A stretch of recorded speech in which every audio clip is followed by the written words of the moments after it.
Alô?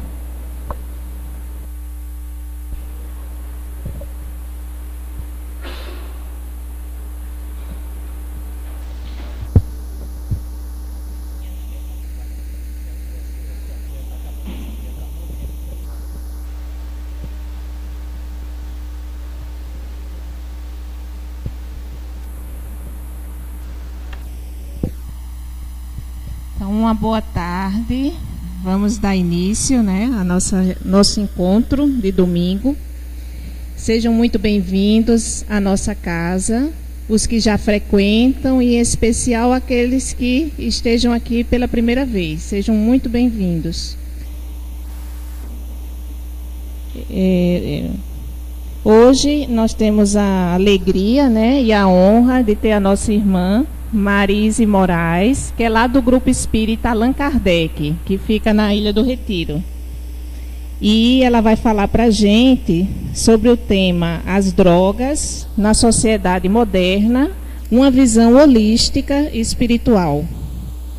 Seja bem-vinda, que receba o abraço fraterno da casa.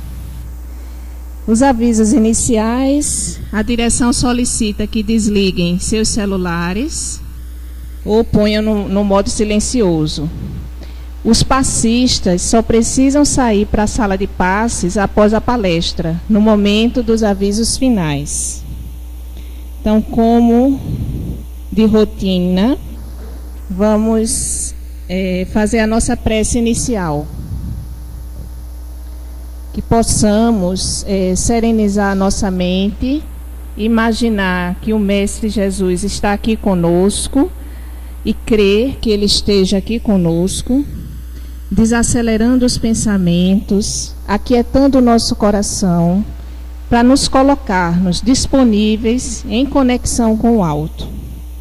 Senhor Jesus, estamos agradecidos por este encontro, nesta tarde linda de domingo, em que estamos aqui reunidos em Teu nome, e assim rogamos a vossa presença e vossa assistência.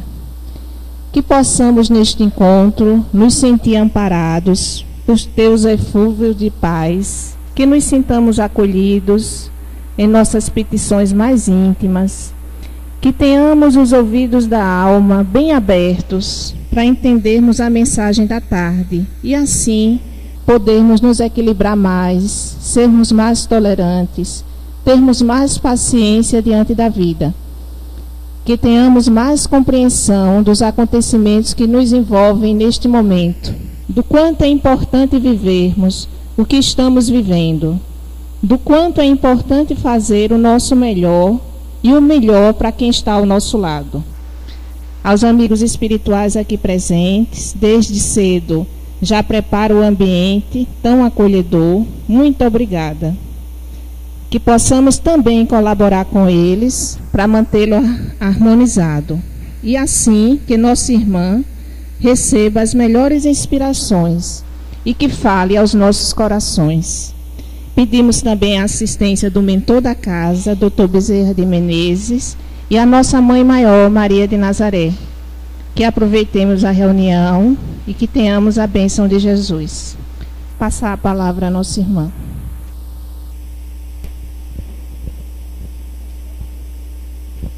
Boa tarde, irmãos, amigos. Eu gostaria antecipadamente de agradecer a presença de vocês, que nesse domingo estão aqui conosco. Gostaria de agradecer a direção da casa e muito mais, eu gostaria de agradecer a direção espiritual dessa casa, porque esta casa, para mim, é um refúgio de paz há muito tempo. Há alguns séculos atrás, quando eu tinha 20 anos de idade, eu saía de Piedade e vinha para a Casa dos Humildes. E a minha mãe dizia: será que não tem centro espírita aqui em Piedade? Eu dizia: tem, mas a Casa dos Humildes tem uma energia toda especial. Eu acho que 30 anos depois, mais de 30 anos, a gente continua sentindo essa energia especial que vocês sentem certamente todas as vezes que estão aqui. Então, meu muito obrigada a todos e obrigada à casa. Vamos começar falando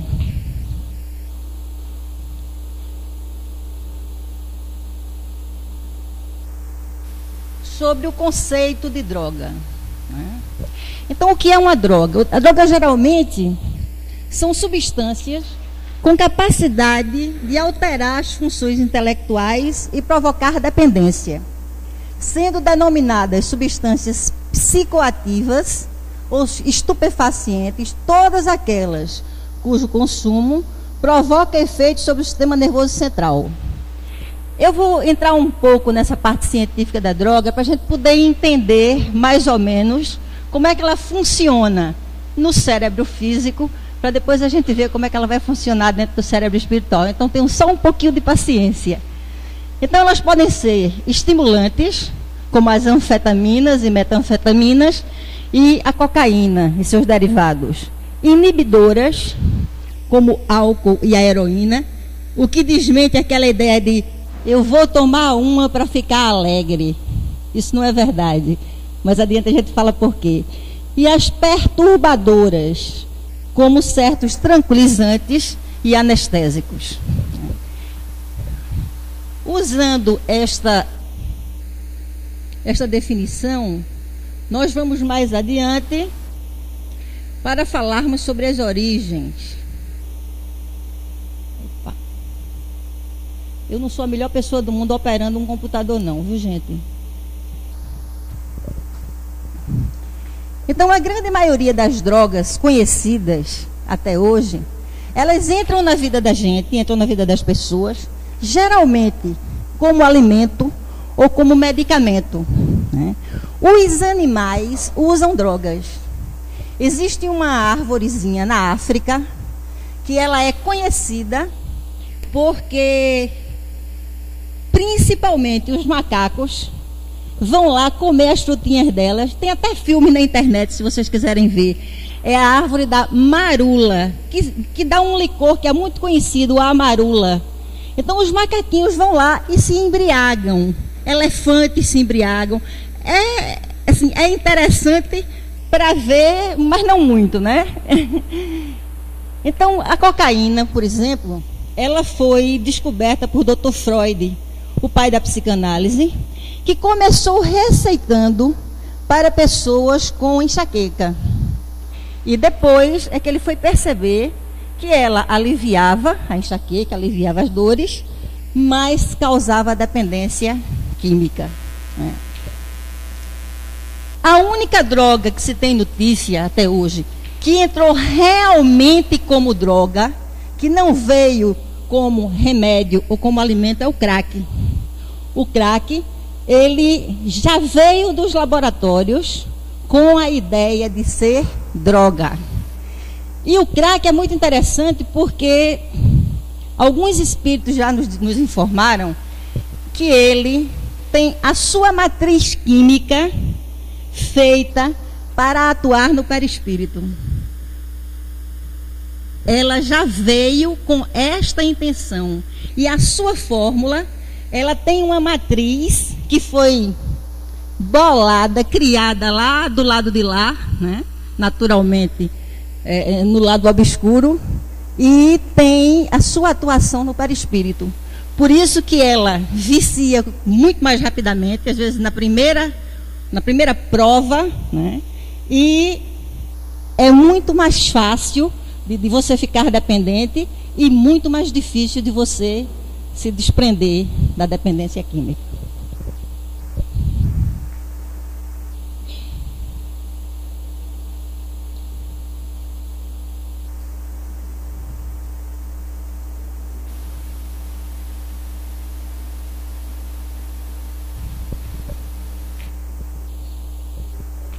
Então, a principal característica dessas substâncias é que elas são tóxicas pela sua propriedade intrínseca de provocar um estado de dependência, né? E justifica o fato de todas as substâncias psicoativas, independente de serem ou não medicamentos, poderem ser considerados potenciais drogas. O que é que a gente está dizendo com isso? A gente está dizendo o quê? Toda a substância que atua dentro do sistema nervoso central, ela pode ser considerada droga. Quer ver uma coisa simples? Vocês sabem qual é o remédio mais consumido no Brasil? Todo mundo tem um na bolsa. Olha aí. É uma droga. O Dorflex é uma droga. Por quê? Porque ele atua dentro do sistema nervoso central. Para quê? Para eliminar a dor. Não é isso, doutora? Então, nós vemos aqui. Ela pode. Só que ela não só atua no sistema nervoso central, mas ela atua também em outros órgãos. É aquela coisa dos efeitos colaterais. Você toma um remédio para isso e ele faz mal para aquilo. Por exemplo, o Tilenol. Todo mundo conhece Tilenol. Existem países onde o Tilenol é proibido. Por quê? Porque ele dá hepatite tóxica. E tem gente que toma Tilenol brincando. Ela afeta o fígado, né? Mas se toma. Por quê? Porque nós ainda não temos uma cultura de lidar com o remédio de uma outra forma. Aí cria um problema sério para os médicos, porque a pessoa às vezes não quer tomar, por exemplo, um antidepressivo. Ah, não, doutora, eu vou tomar não, porque eu vou ficar dependente. Mas fica dependente do Dorflex, fica dependente do Tilenol e de outros e outros analgésicos.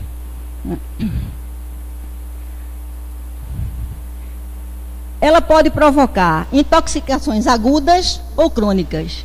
A intoxicação aguda, a gente vai ver, por exemplo, na embriaguez. A pessoa passa do limite, toma um copo, 2 copos, daqui a pouco está altamente intoxicado, com o sistema nervoso alterado. Ou as chamadas intoxicações crônicas, né, que são provocadas pelo consumo regular da droga.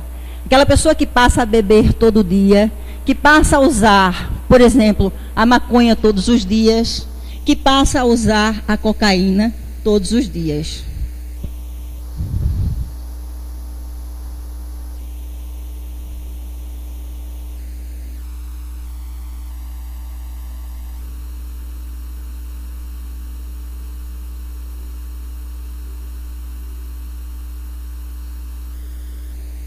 Então, primeira pista.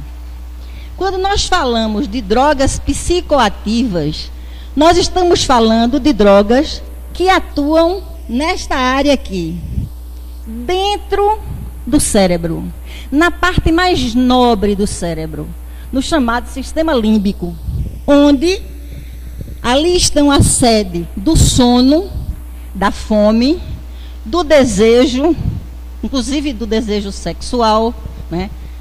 E também as emoções.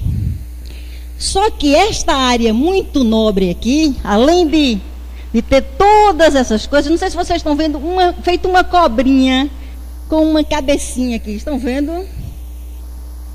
Isso aqui é uma glândula que está fazendo sucesso entre os espíritas. A famosa glândula pineal, que descobriram que dentro dela existem cristais de uma pedra semipreciosa conhecida como hidroxapatita ou lápis-lazuli. Ora, onde tem cristal, tem o quê? Antena. Todos os nossos celulares têm o quê? Cristal de lítio. Por isso que eles podem transmitir informações. Mas qual seria a função desses cristais dentro dessa glândula? Ela é uma antena, então, pode-se dizer isso? E é uma antena para quê? Para a mediunidade. Exatamente. É exatamente nessa área aqui que o espírito comunicante liga a sua antena com a nossa. Mas é também nesta área que nós absorvemos mais rapidamente o efeito das drogas. O que isso quer dizer? A gente tanto pode ter por essa antena uma comunicação do nobre Dr. Bezerra de Menezes, como pode ter a comunicação de um irmão que desencarnou dependendo de drogas. Ele liga a tomadinha dele na tomadinha da gente e é sério.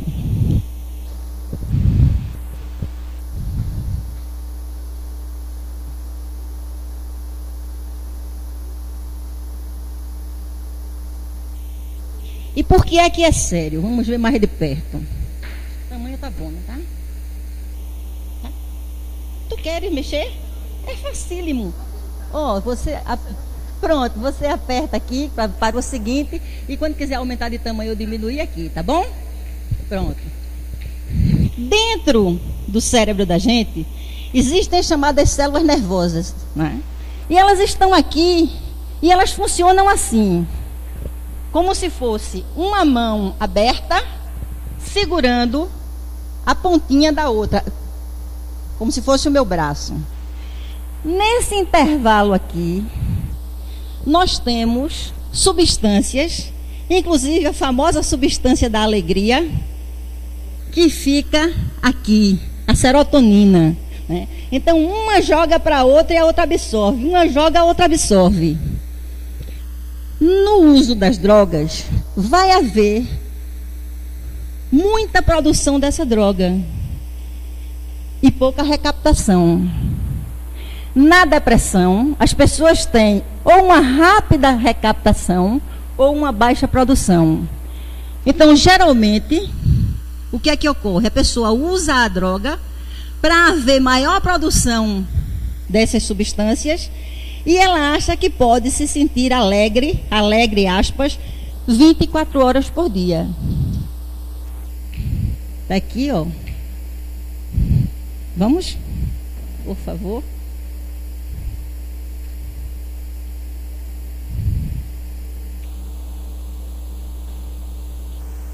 Então, aspectos psicológicos das drogadições. Vamos falar agora, essa é a minha área de trabalho, né? Geralmente, quando há um problema de drogadição na família, é muito raro que não haja uma dificuldade na relação familiar. Não precisa ser aquele casal que briga 24 horas por dia. Também os pais que têm filhos drogadictos não precisam se penitenciar. Aquela velha pergunta, onde foi que eu errei? Não, não errou, porque não houve a intenção de errar.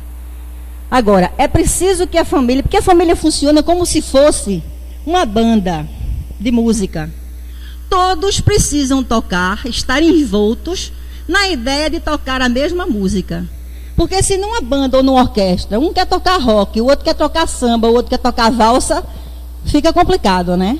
Então, geralmente, é a partir de conflitos familiares que alguém, que a gente chama de PI, paciente indicado, ou paciente escolhido, ou depositário da neurose familiar, né, passa a se utilizar das drogas, geralmente porque não está suportando seu estado de isolamento, seu estado de infelicidade, que muitas vezes só é vista por ele. Então, o que é que a gente tem? Normalmente, pais ausentes, que na era do ter, todo mundo acha que dá tudo aos filhos, né, é o mais importante, e dar tudo é uma forma de dar nada e de não se dar. Né?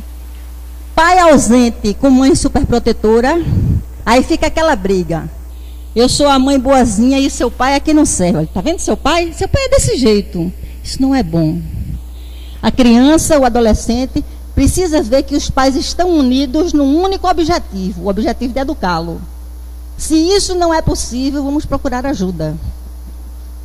Pais violentos é muito mais comum em casas onde os pais são violentos, onde principalmente o pai é violento, a mãe é a vítima do pai, haver o uso de drogas. Ou quando os pais são usuários. Só para vocês terem uma ideia, quando um dos pais faz uso de álcool, os filhos têm 75% de possibilidade de desenvolver alcoolismo. Ou seja, se eu sei que os meus pais, ou que o meu pai, ou que a minha mãe faz uso de álcool, eu tenho que ter muito cuidado para não desenvolver alcoolismo.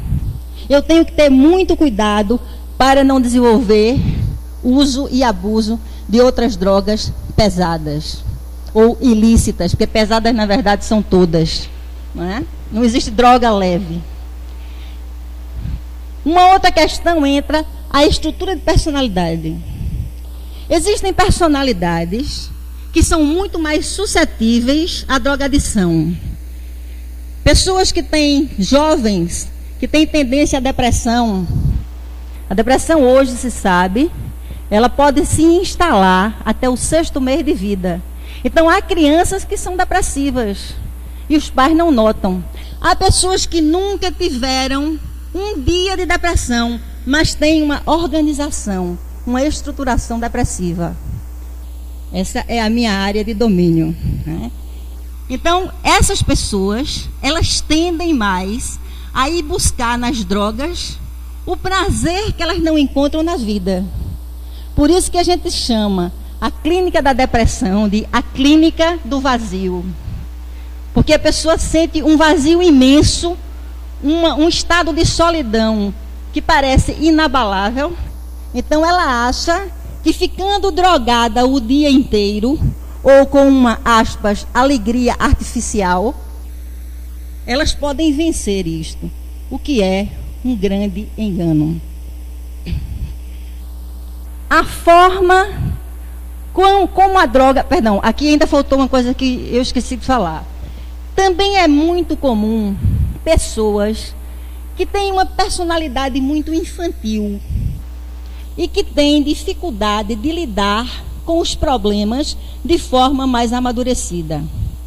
Eu costumo muito, conversando com meus pacientes, dizer o seguinte: às vezes, não, olha, eu estou muito aperreado. Por quê? Não, porque, vamos dizer assim, o meu filho não está estudando. Eu digo, olha, então isso não é um problema. O que é um problema? Um problema é uma coisa que você não está esperando.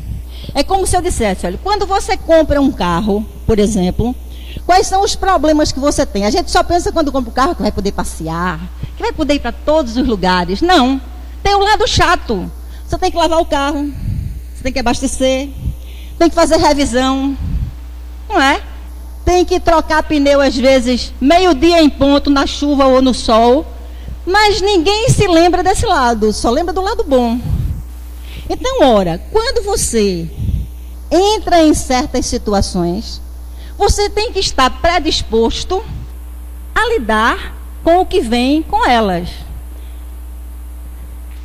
Muitas vezes, as pessoas decidem ter filhos achando que os bebês são aqueles bebês da propaganda do fofo, né? Aquele amaciante de roupa. Lindo, né? Com aquela, vem tudo envolvidinho naquelas toalhinhas fofas, não acordam de noite, né? Não tem que trocar de 2 em 2 horas. E quando você se vê diante de problemas que são naturais na vida, porque se eu tenho um filho, eu tenho que me preocupar se ele estuda. Se eu tenho uma filha, eu tenho que me preocupar com quem ela está andando, se ela está estudando. Agora, o que é um problema? É estarmos todos aqui agora e chegar uma notícia: fulano está com uma doença incurável. Isso é um problema, porque ninguém conta com isso na vida, não é? A gente junta dinheiro para formatura, para comprar o carro, mas a gente não junta dinheiro para quando tiver uma doença difícil. Ninguém diz assim, não, eu estou juntando dinheiro porque pode ser que eu desenvolva câncer e vou precisar fazer uma cirurgia nos Estados Unidos.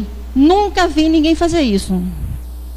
Então, uma forma da gente viver melhor é começar a perceber o que é realmente problema na vida da gente. E a terceira coisa é como a forma como a droga se insere na família. Primeiro, através da cultura.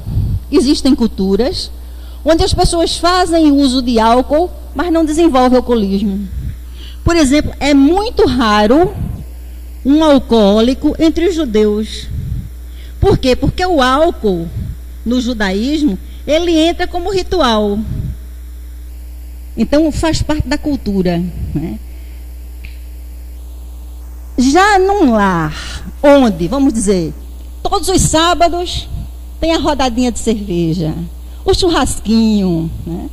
Eu tive pacientes que tiveram a maior dificuldade em tratar o alcoolismo. Por quê? Porque ele estava fazendo o maior esforço, indo para o psiquiatra, tomando remédio, vinha para a terapia 2 sessões por semana. Quando chegava no sábado, a mesma família que ajudava ele a pagar a terapia fazia uma rodada de cerveja, churrasco e festa todos os sábados. Quer dizer, como é que a gente espera que essa pessoa fique boa? A publicidade ou a imagética, ou seja, a cultura da imagem, ela entra muito na vida da gente, mostrando e alterando, muitas vezes, até hábitos culturais. Por exemplo, quem se lembra, os mais jovens assim da minha idade que estão aqui hoje, né?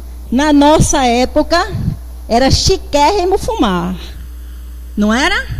Quando tinha aquele cigarro Charme, né, de Morrier, que vinha com uma piteirinha, né? Os homens, os meninos com 14, 15 anos já queriam fumar para ser homem. Eu vi isso de um amigo meu essa semana, que está inclusive desenvolvendo um câncer na boca. E ele disse, eu aprendi, Marisa, que fumar era coisa de homem. E comecei a fumar com 13 anos de idade. Estou com 56. E está na maior dificuldade, já com câncer, está na maior dificuldade para deixar de fumar. Por quê? Porque lá dentro da cabeça dele, embora racionalmente ele saiba hoje que não é mais isso, mas está a ideia, se eu deixo de fumar, eu deixo de ser homem. E não é fácil. Então nós adquirimos esses hábitos, muitas vezes sem pensar. Porque a mídia, ela é feita para entrar dentro da cabeça da gente, sem que a gente nem perceba. Por exemplo, se eu fizer para os mais velhos, paraná, paraná, paraná, quem se lembra disso? Varig, Varig, Varig. Olha, Varig já acabou faz tempo, mas ela lembra. Veja como fica dentro da cabeça da gente ideias que nós nem percebemos. Ela não estava lembrando da Varig. Não sabia que eu ia falar de Varig agora.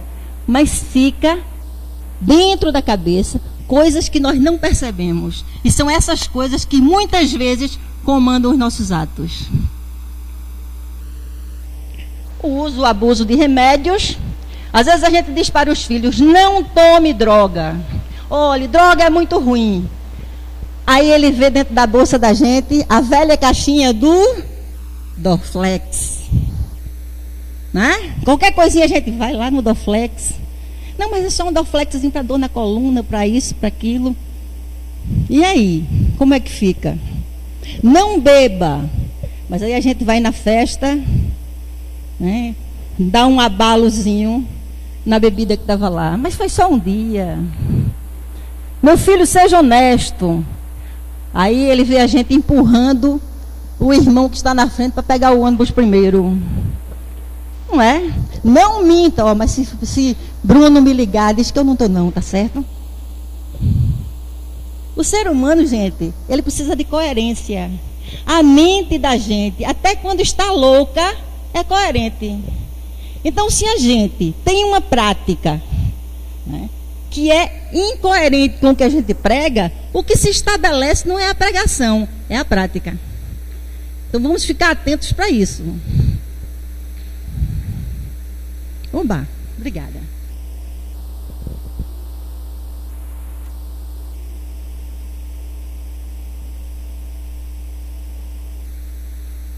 Eu estou tentando correr porque é um material muito extenso e eu estou tentando espremer.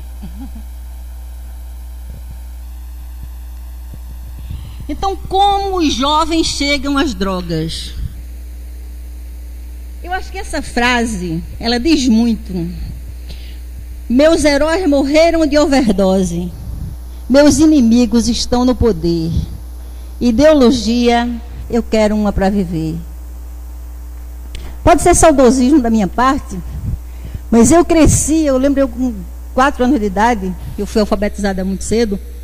Minha mãe dizia, o que é que você vai ser quando crescer? Aí eu dizia, eu vou ser médica. E perguntava para o irmão, você vai ser o quê quando crescer?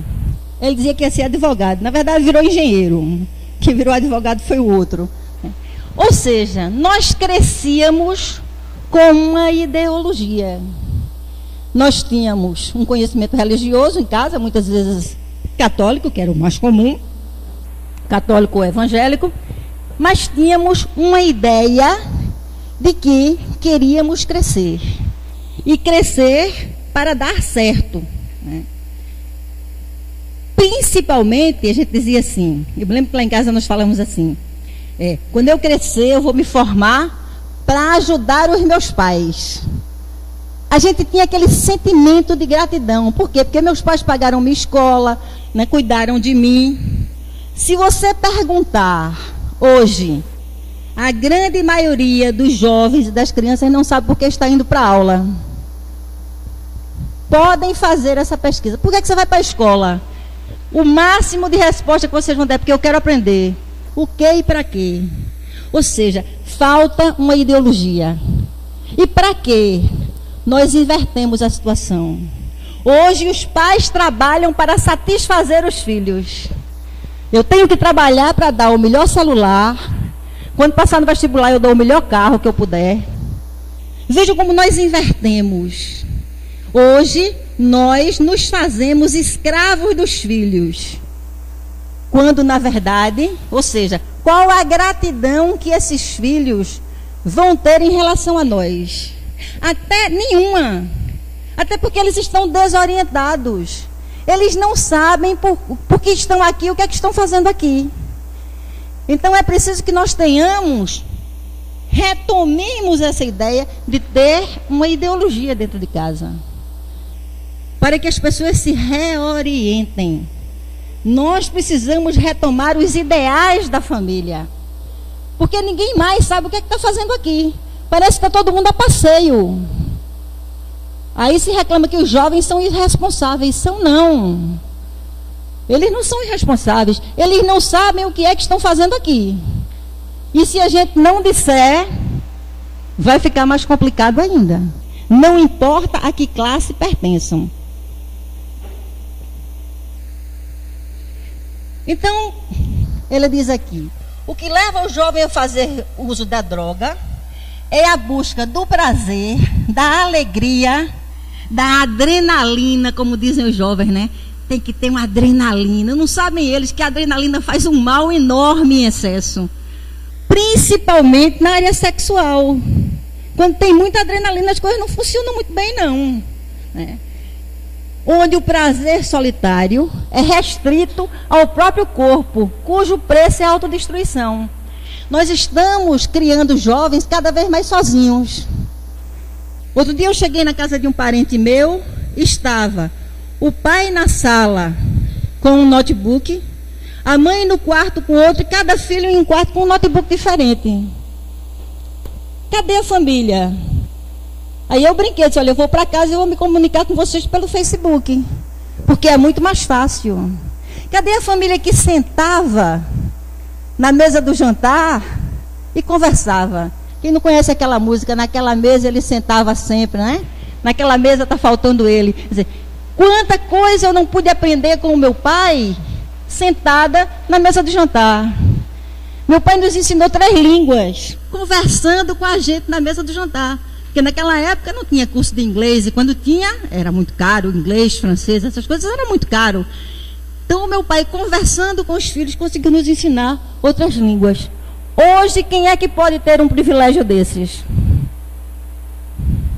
Vejam como a família está distorcida. E os jovens, eles têm o quê? Solidão. O jovem tem problemas.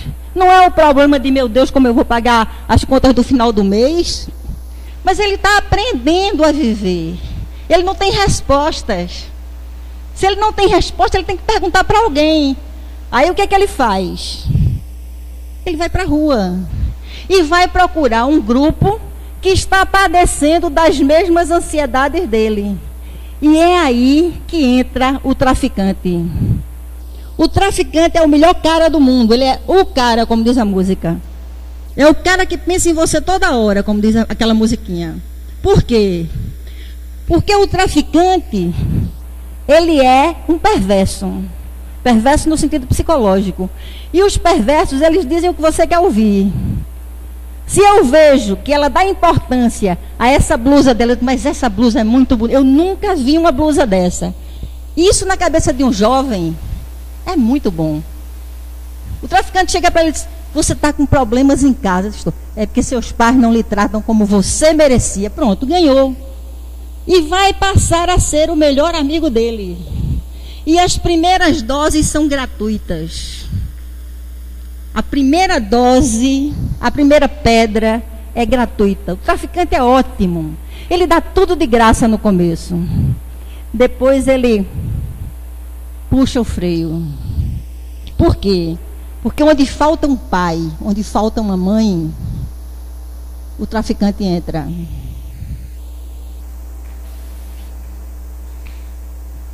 E aí o Silveira, que é um psicólogo, ele diz: o uso de drogas pode ser uma tentativa de amenizar sentimentos de solidão, de inadequação, de autoestima ou de falta de confiança.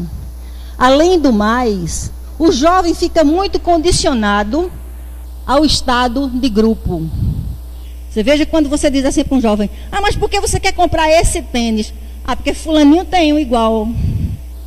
Ciclaninho também tem. Todo mundo na turma faz isso, ou tem isto. Por que eu não tenho? Porque o jovem precisa se sentir parecido com o grupo. Ele ainda não tem uma estrutura que faça com que ele suporte ou ache até interessante ser diferente. Quando a beleza está na diferença. Mas a cultura diz que você tem que ser igual a todo mundo. O que não é verdade. Porque Papai do Céu, ó, botou uma marquinha aqui que só você tem. E é preciso que você aprenda a respeitar isso. Aí entra a questão da igualdade de grupo, onde vai fazer uso daquilo que o grupo usa, vai usar as roupas, né, que o grupo usa, o corte do cabelo do Neymar, né, que a gente não sabe se ele está indo ou está voltando, não é? Então, para quê? Para se sentir fazendo parte daquilo ali. Vamos?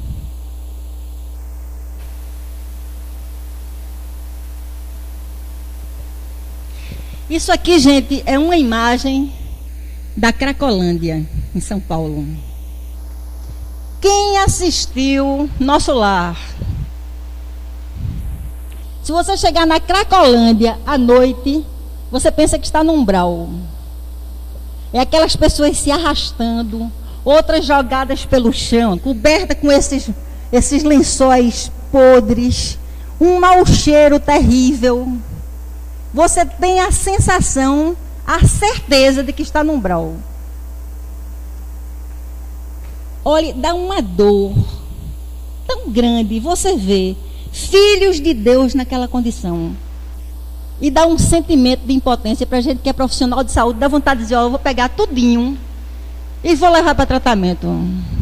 Porque é terrível, mulheres grávidas.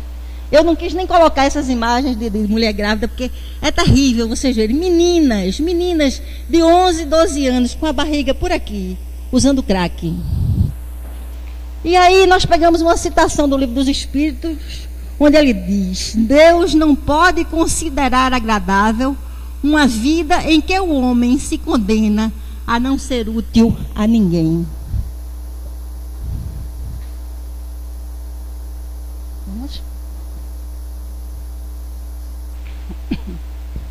Vamos entrar agora nos aspectos espirituais. Ver se eu consigo chegar até lá. Quando nós estamos falando de dependência química, do ponto de vista espiritual, nós estamos falando de uma situação que extrapola os limites do corpo físico. Por quê? Porque ela vai, como vocês viram, a gente já deu uma pista lá no começo, como está em contato com as áreas mais nobres do nosso cérebro e muito próximo da nossa ligação com o mundo espiritual através da glândula pineal, o que é que vai ocorrer? Ela vai ameaçar o nosso corpo espiritual. Ela vai causar deformações no próprio perispírito. Inclusive, uma das ditas drogas leves, aspas, a maconha. Quando eu mostrei aquelas fendas intersinápticas, aquela parte dos neurônios, lembram que eu disse que tem uma substânciazinha? A maconha, ela cria... Será que dá para a gente voltar? A maconha, ela cria, naquela parte de captação e recaptação, ela cria uma espécie de visgo aqui, ó. Isso aqui seria funcionando normalmente. A aguinha vem por aqui e aqui suga, né? Aqui a mesma coisa. A maconha, ela vai criar uma espécie de visgo nesta região aqui, que vai prejudicar a recaptação dessas substâncias que são naturais para a gente. Então, cada vez mais, você vai precisar usar mais para se sentir melhor. E um detalhe, a maconha que nós temos hoje, aqui no Brasil, ela é uma maconha transgênica. Ela está quase 20 vezes mais forte do que aquela maconhazinha que era plantada lá em floresta, há 30 anos atrás. Estou dizendo floresta porque é a região que mais se conhecia, né, como o polígono da maconha. Certo? Então hoje, a maconha hoje eles são especializados no cultivo de maconha transgênica, que tem muitas vezes, 20 vezes mais o chamado tetraidrocannabinol, que é a substância ativa da maconha. Então ela vicia muito mais rapidamente, ela cria muito mais dependência, com mais facilidade e com danos maiores ao cérebro. Então ela vai causar problemas à saúde do corpo perispiritual e, somado à natureza fisiológica, psíquica e espiritual, principalmente as relacionadas com vinculações a entidades desencarnadas em desalinho, que respondem indubitavelmente pelo sofrimento, enfermidade, desajustes emocionais e sociais a que vemos submetidos os viciados em drogas. Vamos? Quando você entra na Cracolândia, você vê assim, uma multidão, mas os médiuns videntes veem uma multidão muito maior. A imagem é estarrecedora. Você vê assim, vários espíritos agarrados a uma única entidade, a uma única pessoa. Isso aqui só para vocês verem. Isso aqui é a foto de uma moça que começou a usar metanfetamina. Então vejam como ela era e em que ela se transformou. Menos de um ano depois. Lembrando que o corpo físico é o retrato do perispírito, não é o contrário. Então imagine as condições do perispírito dessa criatura.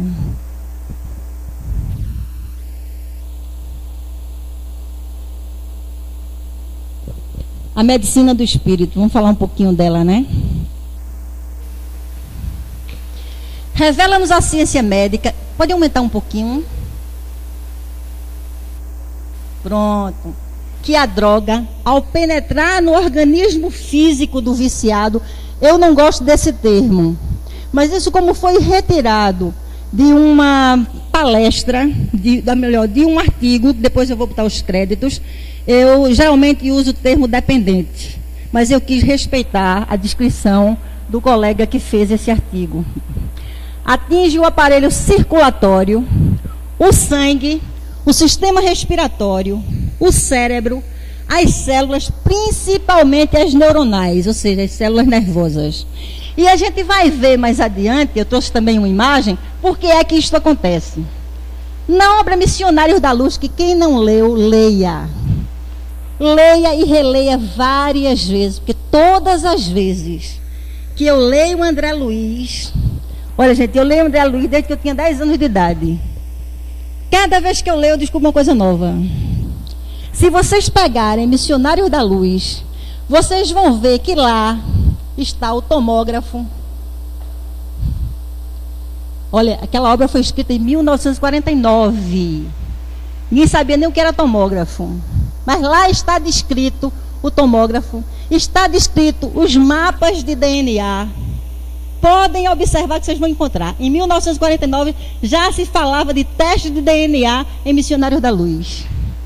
Então vejam que obra maravilhosa. Aí ele diz, na página 221, o corpo perispiritual que dá forma aos elementos celulares, está fortemente radicado no sangue. Tem suas raízes no sangue, a gente vai ver por quê.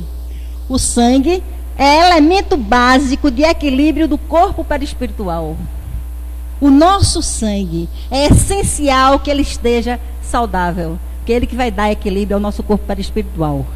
Em Evolução em Dois Mundos, o mesmo autor espiritual revela que os neurônios guardam relação íntima com o perispírito.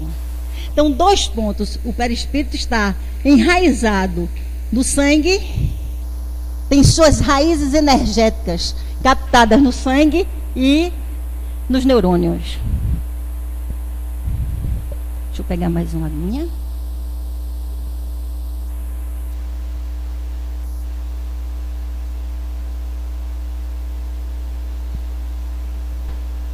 Agora vamos explicar por quê, né? Porque todo mundo quer saber por quê. Não basta dizer, tem que mostrar. O nosso chakra básico, que fica na região perineal, né, ele tem uma ligação que ficou por causa do brilho, né? Dá para ver, não dá? Talvez se aumentar, vamos ver. Vejam só que ele tem o chamado canal azul, né? Mas ele tem o canal vermelho que sai da região genital, vem para cá, passa pelo umbilical, chega aqui no gástrico, veja a linha vermelha, e passa aqui no esplênico, indo direto para o coração, certo? Ou seja, quando nós fazemos sexo desregrado, olha a ligação do genital com o sangue. Por isso que as doenças sexualmente transmissíveis são obtidas através do contato com o sangue. Quando a gente faz uso de drogas injetáveis, quando a gente faz uso de qualquer tipo de droga, ela não se aloja na corrente sanguínea para poder passar para os outros órgãos, ele vai passando para o sangue, para o coração e, por sua vez, para o cérebro. Então, isto tem uma razão de ser. É importante que nós tenhamos em mente que quando utilizamos qualquer coisa que desequilibre o nosso organismo, nós estamos degenerando as nossas entradas de contato com o universo. Os chakras são pontos de contato do espírito com as energias universais.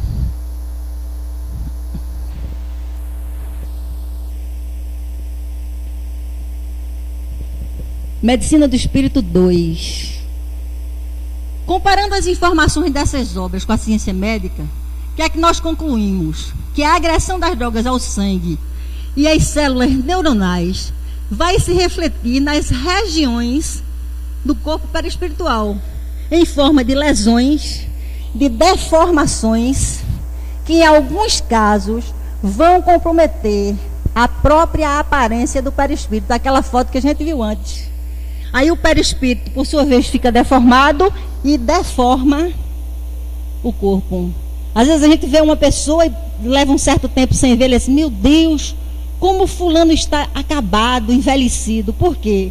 Alguma coisa atingiu o seu corpo espiritual e ele extrapolou. Também a gente vê pessoas que muitas vezes nem aparentam a idade que tem. Você fala, fulano, não é possível que você tenha essa idade. Porque são pessoas joviais, são pessoas alegres, para cima, não é? Por quê? Porque o espírito está saudável. Aí ele diz aqui, tal violência concorre até mesmo para o surgimento de acentuado desequilíbrio do espírito, uma vez que o perispírito funciona como uma espécie de filtro. É através do perispírito que nós filtramos até as emoções. Por isso que às vezes quando a gente leva um susto, a pessoa, ou então quando a pessoa diz uma coisa, a gente faz assim, parece que não caiu a ficha, porque o perispírito diminuiu aquele impacto para poder levar para o cérebro. Outras pessoas viram, né? Mas a gente começa a se adaptando, porque o perispírito nos protegeu daquele impacto, daquela notícia ou daquela situação, né? Uma espécie de filtro na dosagem e adaptação das energias espirituais junto ao corpo físico e vice-versa. O consumo de drogas muitas vezes se faz tão excessivo que as energias oriundas do perispírito para o corpo físico são bloqueadas. A droga, ela provoca uma espécie de visgo, né, como se fosse um prato tampando os nossos chakras. E aí a gente perde, muitas vezes, essa ligação com o nosso lado espiritual, com as chamadas energias, né? Tem uma palavra, pode passar. Tem uma passagem naquele livro Dias Gloriosos de Joana de Ângeles, onde ela diz, eu acho belíssimo, Deus se comunica com todas as suas criaturas, inclusive com os animais e as plantas, através do pensamento. Isso me deixou, não foi uma pulga não, me deixou assim várias pulgas atrás da orelha. Que você pode até pensar, Deus se comunica comigo através do pensamento. Até com um animalzinho através do pensamento. E com as plantas através do pensamento. Que tipo de energia é essa que nós não conhecemos? E por não conhecermos, abrimos mão do contato com Deus em busca de um prazer que é efêmero, que não leva a nada. A ação dos espíritos inferiores junto ao dependente. Gente, eu estou correndo porque eu acho que não vai dar tempo. Nós temos aí uns 3.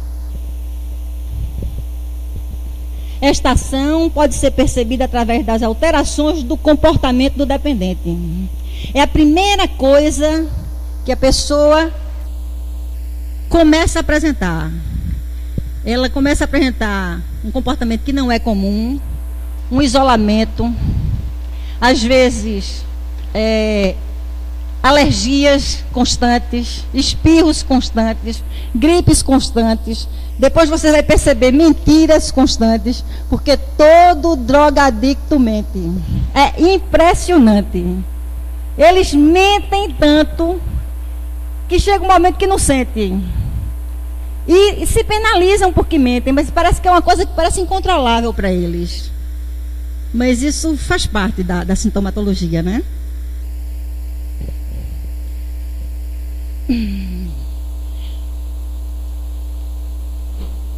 Esta ação pode ser percebida através das alterações do comportamento, dos danos adicionais ao organismo perispiritual, das consequências futuras e penosas que experimentará quando estiver na condição de espírito desencarnado.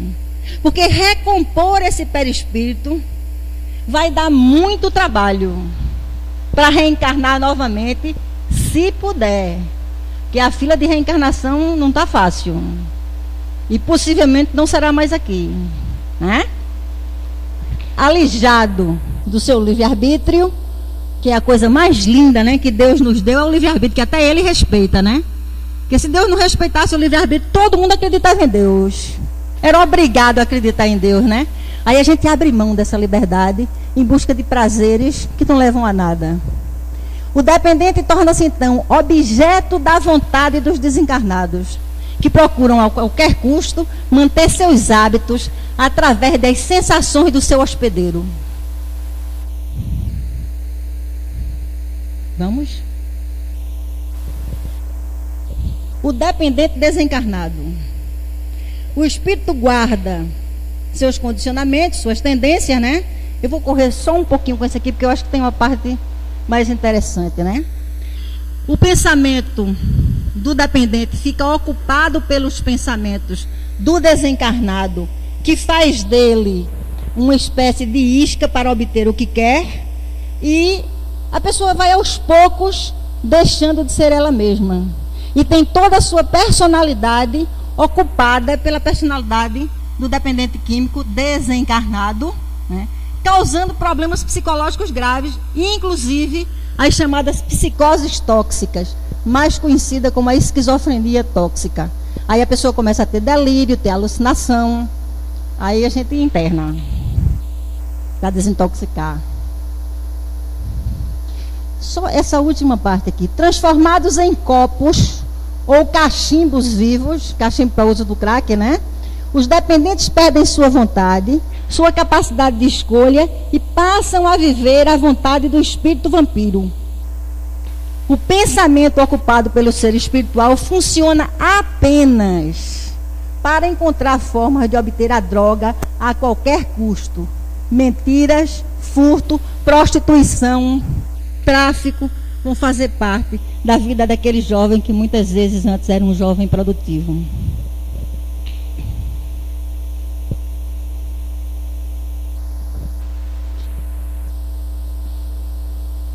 Isso é Emmanuel falando.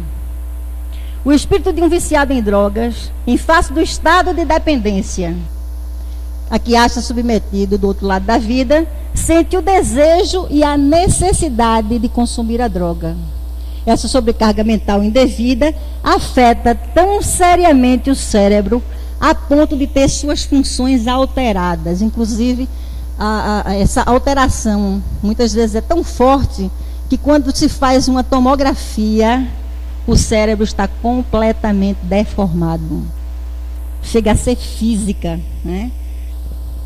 Para Emmanuel, o viciado, ao alimentar o vício dessas entidades que a ele se apegam para usufruir das mesmas inalações inebriantes, através do processo de simbiose, em níveis vibratórios, coleta em seu prejuízo as impregnações fluídicas maléficas, porque você absorve também todas aquelas doenças que vêm daquele desencarnado. E vai se tornando triste, grosseiro, infeliz e preso à vontade de entidades inferiores.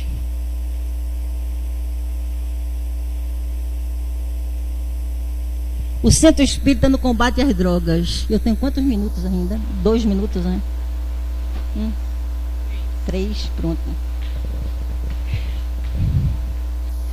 Bom, é importante que se trabalhe em nível de prevenção, começando com grupo de evangelização infantil, né? Para começar de pequenininho a lidar com o pensamento saudável. Grupo de jovens com enfoque em temas atuais à luz da doutrina espírita, porque às vezes o jovem não quer vir para o centro, porque fica lá só falando de Jesus, não, vamos trazer temas atuais, drogas, gestação fora de época, coisas desse tipo, que isso atrai o jovem, eles querem saber informações, trazer especialistas, é muito importante. Formar equipe de trabalho com grupo de estudo e pessoas dedicadas ao tema. Pessoas que queiram trabalhar com jovens nessa área de drogadição, né? Preparar devidamente o corpo mediúnico para o sublime exercício da mediunidade com Jesus. Especializado também no trabalho com o jovem desencarnado, drogadicto, que chega na mesa mediúnica e que muitas vezes o médium é assim, quero receber não, oxe, receber um bêbado, receber um drogado, ele me deixa tão ruim, isso sai depois. Vamos lá? Na atuação, estimular frequentadores, em particular a família do dependente, em tratamento, a prática do evangelho no lar. É muito importante o evangelho no lar. De preferência todos os dias. Essas pequenas reuniões, quando realizadas com o devido envolvimento e sinceridade de propósitos, são fontes sublimes de socorro a entidades sofredoras. Às vezes você não está podendo ajudar o seu filho, o seu sobrinho, o seu irmão, mas você está ajudando o dependente químico que está preso a ele. E ajudando ele, por tabela, você ajuda o encarnado, né? Além do mais, é muito importante concorrer para o estreitamento dos laços afetivos, convidar o dependente para o evangelho no lar, né? Convidar para o diálogo fraterno com os dependentes familiares, passe, desobsessão, água fluidificada. Criar no trabalho assistencial da casa uma atividade que enseje o diálogo, a orientação, o acompanhamento e o esclarecimento. Trazer a família para os trabalhos da casa. Se habilitarem a vir à casa dos humildes, fazer o evangelho com as nossas donas da casa, né? Trazer as pessoas para a campanha do quilo, é maravilhoso. E junto à família, orientar e estimular os pais a buscarem acompanhamento psicológico. porque às vezes os pais estão tão desesperados que não sabem como agir. Procure um profissional de saúde, busque um acompanhamento psicológico, porque se sua cabeça melhorar, seu filho, sua filha melhora, né? Formação de grupo de apoio, procurar entidades de apoio como o Amor Exigente, que faz um trabalho belíssimo aqui em Recife, né? E sair da ideia da culpa, de que a gente não é responsável por nada, a gente não tem culpa, nós fizemos o melhor possível, mas precisamos ajustar algumas coisas. Estimular a família a participar das tarefas da casa espírita. E por fim, lembrar dessa mensagem: vinde a mim, vós que estáis cansados e oprimidos, e eu vos aliviarei. Nos momentos de desespero, nós que conhecemos pessoas que estão em estado de drogadição, eu gosto muito de lembrar daquela passagem do endemoniado gadareno, quando o homem procura Jesus e diz: Senhor, o meu filho ora cai sobre as pedras, sobre os espinhos, tu podes curá-lo. E Jesus foi e curou.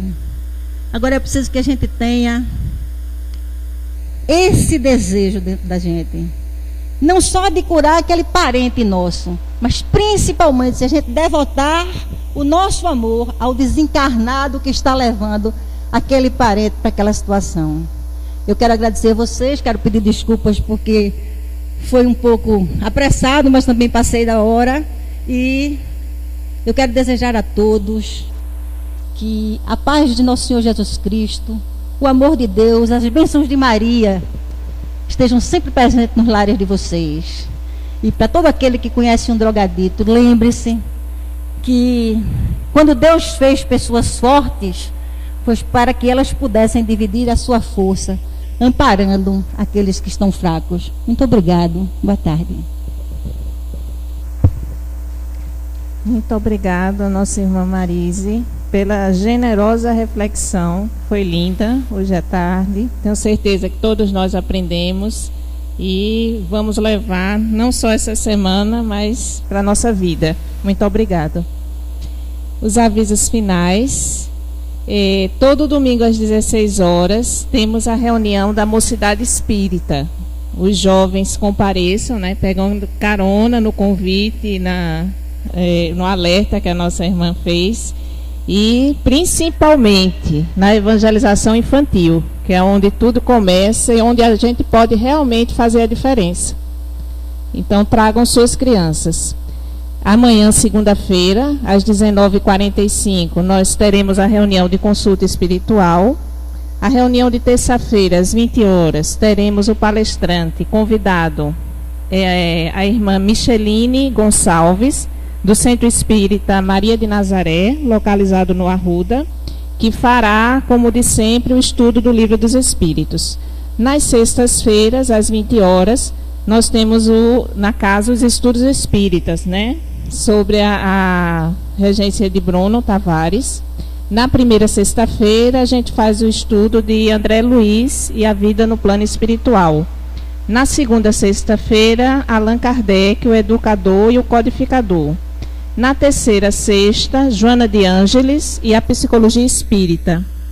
O responsável é Bruno, como eu já falei, e o horário é às 20 horas. A campanha do quilo é todo o primeiro domingo do mês, das 8 às 11 horas. As nossas vovozinhas esperam a visita diariamente das 14 às 17 horas. Acessem o site da nossa casa, www.casadosumildes.com. Conta com a transmissão direta de 3 reuniões por mês, inclusive esta está sendo gravada e disponível na rede. E o blog do Bruno Tavares, bruno-tavares.zip.net, com 3 artigos semanais, às segundas, quartas e sextas. Leiam no blog o artigo A Cremação na Visão Espírita. E o filme da semana é Vida e Martírio, de Joana d'Arc. E a casa tem um pedido especial para fazer, que todos mantenham-se sentados, aguardando a chamada do passe, porque é muito importante a gente se manter em prece, se disponibilizar para a assistência, para receber o passe. Então é importante que não saiam até que sejam chamados. Então vamos à prece final. No final deste encontro, te agradecemos, Senhor, por toda a assistência e acolhimento que aqui recebemos, por todas as curas que aqui se fizeram presentes, todos os esclarecimentos, e porque hoje saímos daqui fortalecidos, irradiados de alegria, de força, e isso é muito maravilhoso. Que possamos levar estas benesses aos que moram conosco na intimidade de nosso lar, que levemos a paz, a paciência, a tolerância, o cuidado e o amor. Que a reflexão de hoje possa nos tornar melhores e assim, com mais confiança, podemos contornar as tribulações da vida. Que nesta semana tenhamos mais alegria e, como nos lembra Joana de Ângeles, ser alegre. Sejamos mais otimistas, por maior que seja a dificuldade que esteja a nos visitar neste momento. Com certeza vamos vencer, vamos em frente, com trabalho, fé e persistência. Muito obrigada, Senhor Jesus, por esta tarde. Obrigada aos amigos espirituais. E com a permissão da equipe de Dr. Bezerra de Menezes, Maria de Nazaré, terminamos esta parte do trabalho. Que possamos voltar às nossas casas com mais paz e levar paz àqueles que estão conosco. Que assim seja.